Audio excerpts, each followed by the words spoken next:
তোর ঘরে কে রে? আমি একটা মেয়ের কথা শুনলাম। মা তুমি এটা কি কথা বলতেছো? আমি চুপ কর, আমি নিজের কানে শুনছি তোর মেয়ের কথা। মা তুমি কি বলতেছো? মা, আমার রুমে মেয়ে আসবে কোথেকে? আমি ও ও ও মা, মা ওটা অন্তরা। ও তোর মানে কোথায় কোথায় ও কোথায় সে? কোথায় দাঁড়া, আমি দেখাচ্ছি। এই যে।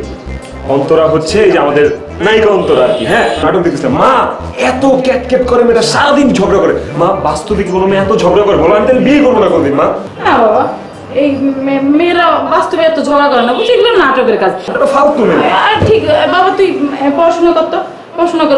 ওইসব মোবাইল তো দেখতে হবে না, ঝগড়া দেখতে হবে না। শোন, গেট কিন্তু লক করবি না, বুঝছিস তো? আমি যেন গেট লক না দেখি। নগদে 500 টাকা বা তার বেশি পেমেন্টে পেতে পারেন ঢাকায় জমিসহ 20 কোটি টাকার পুরস্কার।